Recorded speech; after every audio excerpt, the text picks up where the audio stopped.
इंग्रजी व शाळा सावरमाळ तालुका उमरेड जिल्हा नांदेड।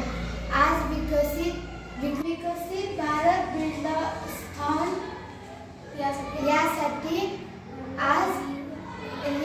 आम्ही आयडिया एक सांगणार आहोत। जमिनीत भूजल पातळी वाढवणारे 3 जमिनीमध्ये भूजल पातळी कशी वाढवायची आम्ही माहिती सांगणार आहोत। पावसाळ्यात पावसाचे पाणी वाहत जाते व उन्हाळ्यामध्ये नद्या कोरड्या पडतात। हे पावसाचे पाणी जमिनीत पुरवण्यासाठी जर आपण नदीचे पात्र JCBच्या साहाय्याने उकरले तर जमिनीतील पाणी जाण्यासाठी छिद्रे मोकळी होतील व जमिनीतील पाण्याची पातळी वाढेल। भूजल पातळी वाढल्यामुळे शेतीचा फायदा, शेतीचा विकास होईल, पाणी टंचाई निर्माण होणार नाही, झाडे हिरवीगार राहतील, शेती उपस्थान वाढ होईल, जनावराला चारा मिळेल। 3 धन्यवाद।